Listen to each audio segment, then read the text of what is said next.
a bunch of shit. Quick break. Donald Rumsfeld next. Stay there. Sirius XM. The virus. This is the Opie and Anthony Show. Opie and Anthony Show. We got to go right to the phone. Oh, my God. Turn that music down. And welcome Donald Rumsfeld to the Opie and Anthony Show. Sir? Hello, sir? Yes, indeed. How are you? Very good. Very good. What a pleasure to talk to you. Donald Rumsfeld's new book, Known and Unknown, a memoir.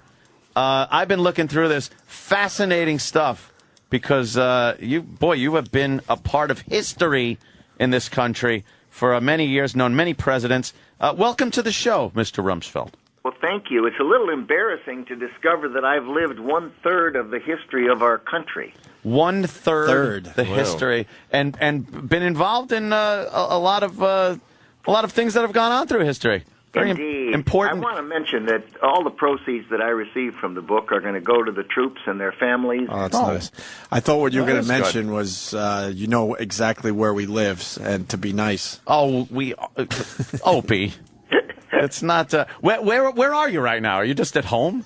No, I'm in New York City. Oh, okay. Last night I was on the Jon Stewart show. Right. There was a. How did that go? Because John is a little liberal, I would say. Well, he comes at things from that direction, but he is very smart, very quick. Yeah. And it was a good discussion. I was pleased to be there. Yeah. Have you ever been interviewed where you got upset with how it went and then actually did anything to exact revenge on the person? Never.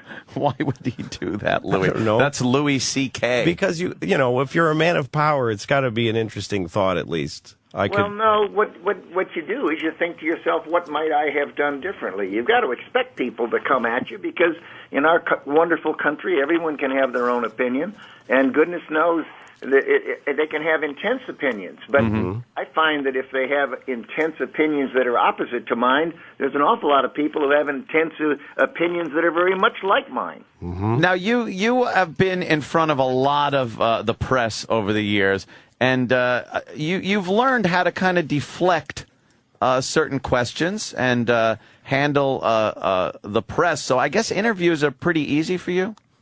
Well, I enjoy it. I think it's important that people, put their views out there so that we have a competition of ideas and the American people can sift through it and make their own judgments. Yeah, absolutely. When did you first get inside? And by inside, I mean, the kind of inner circle of power in the government, especially during the Cold War. When did you just go from a military guy into becoming kind of an enigma, kind of a person of power and on the inside? How did that happen? Well, I don't have any idea. I was a Navy pilot. I knocked on doors, got a job working for a congressman in Washington. I'd never met a congressman. And then I ran for Congress and served during the Kennedy and Johnson era. And then I was in Nixon's cabinet and Ford's cabinet and worked for Reagan as special envoy to the Middle East, and then George W. Bush's cabinet. It just kind of all happened over the decades, and suddenly I'm 78 years old. But so haven't you, how does it feel to have, you've probably accumulated a lot of things that you know that you'll never tell anybody on the planet Earth, right? Well, not really. I'm interested in history. I love to read biographies, which is one of the reasons I took 4 years and wrote the book and tried to discuss what it was like being inside and how the decisions are made and how complicated they are when they reach the senior levels of government. I also created a website, Rumsfeld.com, where we've put hundreds of documents, thousands of pages from throughout my life so that people can read them and check things in the book. For example, if I quote a paragraph off a memo in the book, you can go to the website and read the whole memo. Oh, okay. But you must have lived moments where you were like, holy cow, no one but me and these two people are ever going to know this happened. And it had a massive impact on history. Well, there certainly are times like that, but over time, almost everything comes out. And there are moments when what's going on inside the White House is very sensitive and very private. But within any reasonable period of time, the much of what goes on becomes public, and the American people look at it. Yeah. Do you look at how do you see your legacy based on your career with George W. Bush? Do you see yourself as a fall guy? Do you see yourself as somebody looked upon as evil? And do you think it affects what you've done before that? Because I see you as a very patriotic guy that served his country well and still does. But some people, based especially on your experience with George W. Bush, see you as an evil guy. How do you accept that? Well, I know who I am. I know what I've done, and one of the reasons I've wrote the book was to try to get out there what the arguments pro and con were, so people can look at them. And I've taken on tough jobs. I've had to make tough decisions, and when you do that, you can expect people are going to disagree strongly. It doesn't come as a great surprise to me, I suppose, having lived so many decades. Yeah, were you disappointed, though, with the way your career ended with George W. Bush's administration?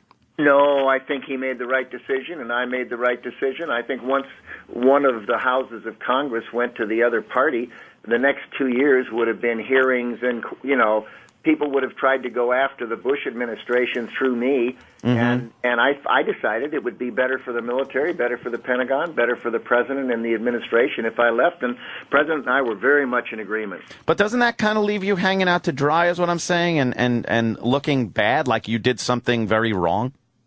No, I don't feel that way, and I don't think history will suggest that, and I don't think that serious people interested in what went on, who go to the website and read the book carefully, will feel that way. I think these are complicated issues, and we took on tough jobs. We spent every waking moment trying to protect the American people, and we put in place some structures that, lo and behold, almost a decade later, there's not been another successful attack on America. Now, that's worth something, and I think... I agree with you. And the book, Known and Unknown, a memoir by Donald Rumsfeld, it's out there. And does this kind of open up who you are as a person? Because I don't think people really know you as a person. They see you and have seen you at press conferences and whatnot, and kind of see you as, a very mysterious guy, and that kind of scares people.